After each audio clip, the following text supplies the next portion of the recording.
Hello everyone, welcome to Edufy. आज हम लोग द्विघात समीकरण के इस क्वेश्चन को हल करने वाले हैं। इस क्वेश्चन में बोला गया है कि निम्नलिखित समीकरण को हल कीजिए। यहाँ पर जो समीकरण दी हुई है वो है 2x/x-4 प्लस 2x-5/x-3 बराबर 25/3। अब यहाँ पर इस समीकरण को हल करने के लिए बोला है, मतलब कि यहाँ पर हमें x का मान निकालने के लिए बोला है, ठीक है ना। तो हम इस समीकरण को हल करेंगे, ठीक है, स्टेप बाय स्टेप सॉल्व करेंगे और यहाँ पर x का मान निकालेंगे। तो इसको हल करने के लिए सबसे पहले लेफ्ट हैंड साइड में आए तो देखें यहाँ पर 2x/x-4 प्लस 2x-5/x-3 लिखा हुआ है, ठीक है। तो हम यहाँ पर पहले हम क्रॉस मल्टीप्लिकेशन वाले रूल से इनका इनका आपस में गुणा करेंगे और इनका इनका करेंगे, फिर लास्ट में इनका इनका भी कर देंगे, ठीक है।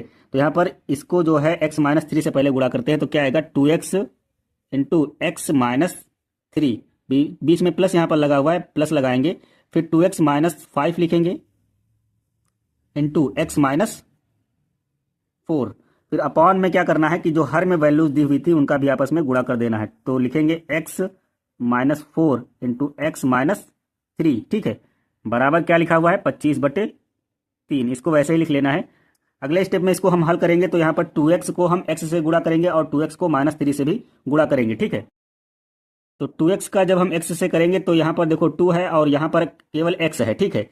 यहाँ पर केवल x का x से गुणा होगा, यहाँ पर 2 ऐसे ही लिख लेंगे, ठीक है। तो 2 मैंने लिख लिया। x की पावर यहाँ पर 1 है, x की पावर यहाँ पर 1 है, गुणे में घाते जुड़ जाएंगी यहाँ पर इन दोनों की, ठीक है। तो ये यहाँ पर x की पावर 2 हो जाएगा, ठीक है। बीच में ये माइनस लगा हुआ है, यहाँ पर प्लस है, प्लस माइनस माइनस होगा। 3 का 2 x से गुणा करेंगे तो 3 दूनी 6 हो जाएगा और ये x, ठीक है। फिर प्लस लगा है तो प्लस लगाएंगे, ठीक है। 2x का x से गुणा करेंगे तो 2x² हो जाएगा, ये ब्रैकेट लगा देना है, ठीक है। तो यहाँ पर अब देखें 2x जो है प्लस का है और ये 4 जो है माइनस का है, तो यहाँ पर 2x का -4 से गुणा करेंगे तो प्लस माइनस माइनस आएगा, ठीक है। 2 का 4 से करेंगे गुणा तो 2 चौको 8 और ये इंटू x। फिर ये -5 का x से करेंगे तो माइनस प्लस माइनस होगा, ठीक है। 5 का x से करने पर 5x आएगा, फिर माइनस माइनस प्लस हो जाएगा। 5 का 4 से करेंगे 5 को 20 अपॉन x का x से करेंगे तो ये x² होगा, ये प्लस है और ये माइनस है, प्लस माइनस माइनस का होगा। ये 3 का x से करेंगे तो 3x हो जाएगा, माइनस प्लस माइनस 4 का x से करेंगे तो ये 4x हो गया, ठीक है। माइनस और ये माइनस प्लस हो जाएगा और 4 का 3 से करने पर 12 आएगा, बराबर 25/3, ठीक है।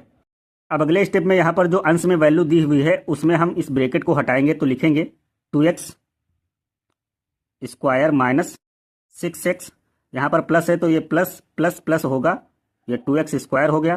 पहले इनको जोड़ ले, देखें ये वैल्यू का है कि है दोनों माइनस के हैं, तो जोड़ने पर 8 5 13 हो जाएगा, लेकिन माइनस का ही रहेगा और बाहर जो है प्लस है तो प्लस माइनस माइनस होगा, माइनस का 13x, ठीक है। फिर यहाँ पर प्लस और ये प्लस प्लस प्लस प्लस ये 20 हो जाएगा, इनके अपॉन में आएगा x²। यहाँ पर ये 4 में 3 जोड़ लेंगे क्योंकि दोनों माइनस की वैल्यू है, तो 4 3 7 हो जाएगा और इंटू में x, फिर प्लस का ये 12 लिख लेंगे, बराबर 25/3, ठीक है। अब यहाँ पर हम क्या करेंगे, सेम घात वाले पदों को जोड़ लेंगे। तो यहाँ पर देखो x² है और यहाँ पर भी x² है, तो यहाँ पर इनको जोड़ना है, ठीक है। ये देखो प्लस का, ये भी प्लस का है, तो 2 और 2 4 हो जाएगा और ये 4x² लिख दिया जाएगा, ठीक है ना। यहाँ पर देखें माइनस का 6x है और यहाँ पर 13x वो भी माइनस का है, तो 13 में 6 जोड़ेंगे कितना होगा, 13 6 19 और ये माइनस की दोनों वैल्यू हैं तो दोनों जुड़ के माइनस की ही रहेंगी, ठीक है। ये 19 और ये गुणे में x लिख दिया जाएगा इनके साथ, ठीक है। फिर प्लस 20 लिख देंगे। अब अपॉन में क्या आएगा, यहाँ पर जो वैल्यू अपॉन में दी हुई थी उसको वैसे ही लिख लेंगे, x² माइनस 7x और ये प्लस का 12 बराबर 25/3, ठीक है। अब अगले स्टेप में यहाँ पर क्या करना है, यहाँ पर अगले स्टेप में यहाँ पर 3 को पक्षांतर करना है और यहाँ पर जो हर में दिया हुआ है x² माइनस 7x प्लस 12, ठीक है, इसको भी पक्षांतर करना है। जो हर वाली वैल्यू है वो पक्षांतर की जाएंगी, तो 3 को हम इधर पक्षांतर करेंगे, इधर बट्टे में इधर आएगा तो गुणे में हो जाएगा ऊपर अंश से, ठीक है ना। तो ये गुणे में हो गया 4x² माइनस का 19x और ये प्लस का 20 बराबर, यहाँ पर इसको पक्षांतर किया गया है, हर वाली वैल्यू को अंश में भेजेंगे तो यहाँ पर ये गुणे में हो जाएगा 25 के, ठीक है ना। 25 गुणे x² माइनस 7x और ये प्लस का 12, ये इतना हो गया। अब इसका यहाँ पर हम अंदर गुणा कर देंगे, ठीक है। तो 3 चौको 12 होगा ये x², फिर यहाँ माइनस लगा है, माइनस लगाएंगे, प्लस माइनस माइनस होगा, ठीक है। 19 3 57 होगा तो हम यहाँ पर 57 लिख लेंगे और ये x लिखा है x लिख देंगे वैसे ही, ठीक है। फिर प्लस लगा है, प्लस लगाएंगे, 3 का 20 से गुणा करेंगे तो 3 दूनी 6, ये 60 हो जाएगा, ठीक है, बराबर 25 का यहाँ पर x² से गुणा करेंगे तो ये 25x² हो जाएगा, ठीक है। ये प्लस है, ये माइनस है, प्लस माइनस माइनस होता है। 25 का 7 से गुणा करेंगे यहाँ पर तो 175 आएगा, 75 175x, ठीक है। फिर प्लस प्लस प्लस लिखेंगे 25 का यहाँ पर अब 12 से गुणा करेंगे तो कितना आएगा, 25 धाम 250, 25 25 50, ठीक है, 300 हो गया। अब अगले स्टेप में यहाँ पर जो लेफ्ट में वैल्यू लिखी हुई है इनको जो है सभी को राइट में भेज देना है, और इधर फिर क्या बचेगा, जीरो बचेगा, ठीक है ना। तो यहाँ पर सभी पूरी वैल्यूज को यहाँ पर हम राइट में भेज देंगे। तो यहाँ पर अब जीरो बचा, बराबर के बाद की वैल्यू लिखनी है 25 x square minus 175 x plus 300। फिर ये देखो यहाँ पर 12 एक्स स्क्वायर 75 किया गया है, लेफ्ट से राइट में भेजा गया है, तो ये प्लस का था, इधर आएगा तो ये माइनस का हो जाएगा। 12 एक्स स्क्वायर जो है माइनस का हो गया। फिर ये भी वैल्यू इधर भेजी गई है राइट में, ये माइनस की थी, ये अब प्लस की हो जाएगी 57 एक्स, ठीक है। ये 60 यहाँ पर प्लस का था, इसको भी राइट में भेजा जाएगा तो ये माइनस का हो जाएगा, तो ये माइनस का 60 लिख देंगे, ठीक है। अब यहाँ पर क्या करेंगे, इसको हम हल करेंगे, घटाएंगे वैल्यूज़ को। तो यहाँ पर अब हम जीरो लिखेंगे, जीरो के बाद वैल्यू से वैल्यू घटाई जाएगी सेम घात वाली, ठीक है। तो 25 देखो एक्स स्क्वायर है और यहाँ पर 12 एक्स स्क्वायर है, तो 25 एक्स स्क्वायर में से 12 एक्स स्क्वायर हम घटा देंगे क्योंकि ये माइनस का है और ये प्लस का है, ठीक है। तो घटाने पर कितना आएगा, 25 माइनस 12 13 आएगा, ठीक है। और गुणे में ये एक्स स्क्वायर वैसे ही लिख दिया जाएगा। यहाँ पर माइनस का 175 एक्स है और ये प्लस का 57 एक्स है, ठीक है। तो ये देखो माइनस का है और ये प्लस का है, यहाँ पर भी घटाया जाएगा, लेकिन वैल्यू जो है ये वाली बड़ी है, 175 एक्स जो है बड़ी है 57 एक्स से, तो जो चिन्ह होगा वो माइनस का ही रहेगा, ठीक है। तो माइनस लगाएंगे, 175 से 57 घटाने पर कितना आएगा, तो यहाँ पर देखें, यहाँ से हासिल लेंगे, ये 15 होगा, 15 से 7 घटाएंगे तो कितना आएगा, 8 7 15, ठीक है ना। यहाँ पर अब बचा है 6, 6 में से यहाँ पर हम घटाएंगे 5 को, तो 1 बचेगा, और ये फिर 1 लिख लेंगे गुणे में एक्स। फिर 300 से मुझे यहाँ पर 60 घटाना है क्योंकि ये प्लस में है ये माइनस में है, तो कितना आएगा, प्लस का 240, ठीक है। अब हम इस इक्वेशन को कुछ इस तरह से लिख सकते हैं, यहाँ पर लिखेंगे 13 x square minus 118 x plus 240 बराबर ये 0, ठीक है। अब यहाँ पर इस समीकरण को हल करने के लिए, मतलब कि x का मान निकालने के लिए हम इसका पहले गुणनखंड करेंगे। तो आपने देखा होगा गुणनखंड में, ठीक है, एक व्यापक समीकरण होती है, तो उससे इसकी तुलना करेंगे। तो क्या होती है व्यापक समीकरण, उसको लिख दे जरा, x square plus b x plus c बराबर होता है 0, ठीक है ना।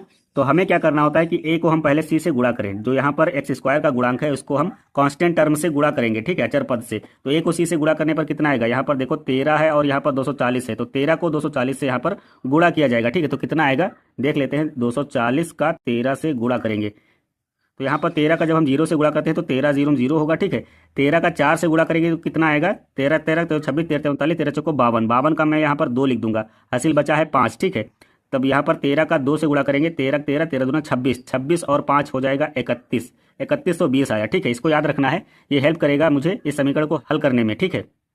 अब यहाँ पर अगर हम देखें तो यहाँ पर x का गुणांक कितना है, b, ठीक है, और यहाँ पर x का गुणांक 118 है। तो अब यहाँ पर 118 को, ठीक है, दो भाग मतलब m और n में इस तरह से तोड़ना है कि m प्लस n जो है 118 आ जाए, ठीक है ना, 118 आ जाए, और इन्हीं का आपस में गुणा करें m और n का, ठीक है, तो 3120 मुझे मिल जाए।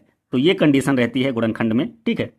तो ऐसी दो संख्याएं निकालेंगे जिनका गुणा करने पर 3120 आ जाए, ठीक है, और जोड़ने पर जो है 118 आ जाए।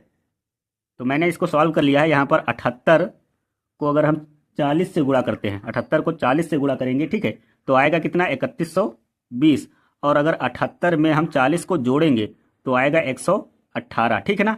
तो इस 118 की जगह पर हमें 78 प्लस 40 रख देना है, ठीक है।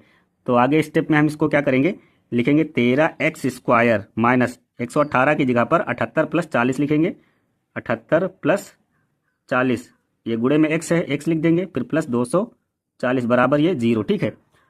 फिर नेक्स्ट स्टेप में हमें यहाँ पर वैसे ही करना है जैसे कि सिंपल कोई गुणनखंड में हम करते थे। तो यहाँ पर 13 एक्स स्क्वायर लिख दिया, ठीक है, माइनस, ये माइनस क्यों हुआ, क्योंकि ये प्लस का है, माइनस प्लस माइनस होगा, 78 का हम x से गुणा करेंगे तो 78x हुआ, ठीक है। ये फिर माइनस प्लस माइनस होगा, 40 का हम x से गुणा करेंगे तो ये 40x हो गया, फिर प्लस 240 बराबर ये 0 हो गया। अब यहाँ पर मैंने कहा था कि दो दो पदों के, ठीक है, हम यहाँ पर जोड़े बनाएंगे। तो यहाँ पर मैंने दो दो टर्म्स के जो है कॉम्बिनेशन बना लिए हैं। तो यहाँ से देखें इन दोनों में, ठीक है, मतलब ये पहला पद है और ये दूसरा पद है, तो इन दोनों पदों में मुझे क्या कॉमन मिल रहा है, एक जैसा जो दिख रहा है, मतलब हम क्या अधिक से अधिक कॉमन ले सकते हैं, ठीक है। तो यहाँ पर देखें तो x तो मुझे दिख ही रहा है, ठीक है, और यहाँ पर मुझे 13 भी मिल सकता है, क्योंकि 78 को जब हम लिखते हैं तो 13 छक्का 78 होता है, ठीक है, 13 छक्का 78 होता है। तो यहाँ पर हमें इनके गुणांक में, मतलब 78 के गुणांक में मुझे 13 मिल जाएगा, ठीक है। तो हम क्या करेंगे, यहाँ से 13x जो है कॉमन लेंगे पूरा पूरा, ठीक है ना। तो 13x मैंने कॉमन लिया, तो यहाँ से देखो 13 बाहर हुआ, x बाहर हुआ तो x बच गया, x मैं लिख दूंगा। यहाँ से x बाहर हो चुका है, केवल ये 6 बच जाएगा, ठीक है। तो माइनस का ये 6 लिख देंगे, ठीक है। फिर माइनस माइनस लगाएंगे। अब यहाँ से देखते हैं अधिक से अधिक हम क्या कॉमन ले सकते हैं। तो यहाँ पर देखो x है लेकिन यहाँ पर नहीं, तो x हम कॉमन ले ही नहीं सकते, ठीक है। अब यहाँ पर मैं 40 देखता हूँ, यहाँ पर तो है और यहाँ पर क्या 40 मुझे मिल सकता है, इसका फैक्टर में 40 होगा क्या, तो इसको हम चेक करेंगे। 240, तो अगर हम देखें 40 का जब हम 6 से गुणा करते हैं तो 6 चौक 24, 240 होता है, ठीक है। तो हम यहाँ से 40 मतलब हम कॉमन ले सकते हैं, तो मैं 40 यहाँ पर कॉमन लूँगा। तो ये x बच जाएगा यहाँ से, और ये प्लस और ये माइनस और ये प्लस माइनस हो जाएगा। यहाँ पर अब केवल ये 6 बचा है, तो ये हम 6 यहाँ पर नोट कर लेंगे बराबर 0, ठीक है। अब यहाँ पर देखें ब्रैकेट के अंदर जो वैल्यूज हैं वो सेम है, ठीक है ना, एक जैसी हैं। तो हम इनको कॉमन लेंगे, तो x माइनस 6 ये मैंने कॉमन लिया, और फिर जो बच गया वो दूसरे ब्रैकेट में लिखा जाएगा। तो यहाँ से देखो मैंने x माइनस 6 कॉमन लिया है, तो बचा क्या 13x, तो 13x मैंने लिखा। यहाँ से भी x माइनस 6 बाहर हुआ है, तो माइनस का 40 ये बच जाएगा बराबर ये 0, ठीक है।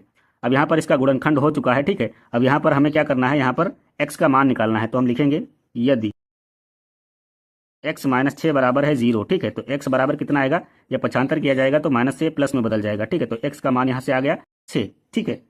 अभी ये जो समीकरण दी हुई थी, ठीक है ना, क्वेश्चन में जो समीकरण दी हुई थी, यहाँ पर कह सकते हैं इसको मैंने रिफॉर्म किया था इस रूप में, ठीक है। तो ये द्विघात समीकरण के रूप में बन के निकल के आई थी, ठीक है ना। तो मैंने आप लोगों को बताया है कि अगर कोई द्विघात समीकरण है तो उसमें x के अधिकतम मान 2 ही हो सकते हैं, ठीक है। तो मैंने एक ये निकाल लिया है, दूसरा मान भी निकालेंगे। तो लिखेंगे यदि 13x माइनस 40 बराबर है 0 के, पहले एक बार इसको 0 के बराबर रखा, अब इसको एक बार हम 0 के बराबर रखेंगे।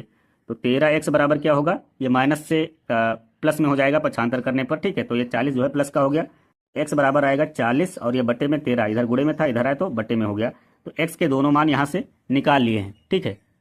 तो ये समीकरण कुछ इस तरह से सॉल्व हुई है। तो आई होप आप लोगों को ये क्वेश्चन समझ में आया होगा। अगर वीडियो अच्छा लगा है तो वीडियो को लाइक कर दे और चैनल को भी सब्सक्राइब कर ले।